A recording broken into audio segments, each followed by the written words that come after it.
आदिशक्ती तुळजा भवानी, उभा हिंदुस्थानचा आराध्य दैवत छत्रपती शिवाजी महाराज आणि छत्रपती शिवाजी महाराजांनी या महाराष्ट्रातल्या मातीतल्या माणसाला जगावं कसं हे शिकवल्यानंतर याच महाराष्ट्राच्या मातीतल्या माणसाला अखेरच्या श्वासापर्यंत लढावं कसं हे ज्यांनी शिकवलं ते छत्रपती संभाजी महाराज यांच्या पवित्र स्मृतीला अभिवादन करतो।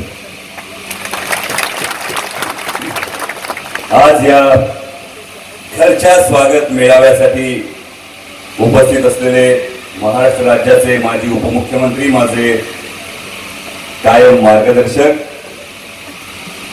सन्मान्य अजितदादा पवार साहेब, विधानसभेचे माजी अध्यक्ष दिलीपरावजी वळसे पाटील साहेब, जिल्हाध्यक्ष प्रदीपजी कारटकर, विघ्नर सहकारी साखर कारखान्याचे चेअरमन सत्यशील दादा शेरकर, माझे मित्र अतुल शेठ बेनके, तालुकाध्यक्ष पांडुरंगजी पवार, माजी आमदार। मोठी माणसं लेकराला खांद्यावर उचलून घेतात तेव्हा लेकराची उंची वाढते आणि लेकरू जगाला दिसतं, तसं तुम्ही सगळ्यांनी खांद्यावर उचलून घेतलंय म्हणून तुम्हाला सगळ्यांना केलेला तो नमस्कार होता।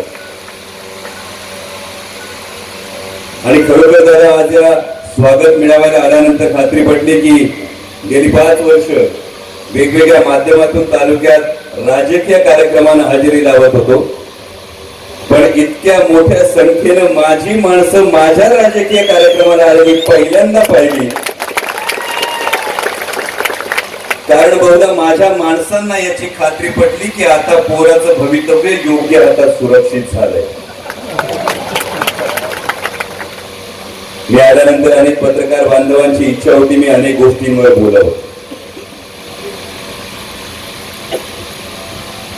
पण माझी संस्कृती आणि माझ्यावर बोलणाऱ्यांची संस्कृती यामध्ये जमीन आसमानाचा फरक।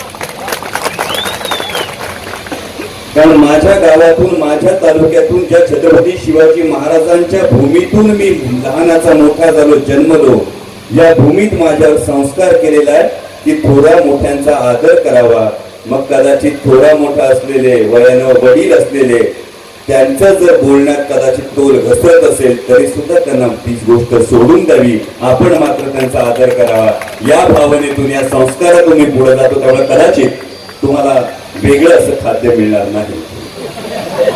पण एक फार महत्वाची गोष्ट, येणारी लोकसभा निवडणूक ही देशाच्या दृष्टीने अत्यंत महत्वाची निवडणूक आहे। कारण देश आता एका परिवर्तनाच्या उंबरठ्यावर परिवर्तनाची आस लावून बसलेला आहे।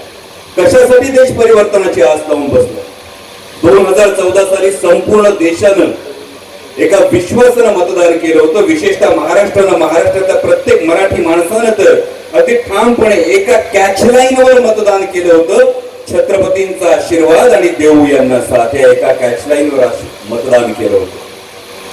पण छत्रपतींचा आशीर्वाद घ्यायला मता प्रचाराच्या वेळी रायगडावर फिरकलेली व्यक्ती नंतरच्या 5 वर्षात कधी कुठल्या राज्याभिषेक सोहळ्याला दिसली नाही, कधी कुठल्या शिवजन्मोत्सवाला दिसली नाही। कुठला छत्रपतींचा आशीर्वाद तुम्हाला हवा होता? माझ्या छत्रपती शिवाजी महाराजांनी सांगितलं होतं, रयतेच्या काडीला आणि शेतकऱ्याच्या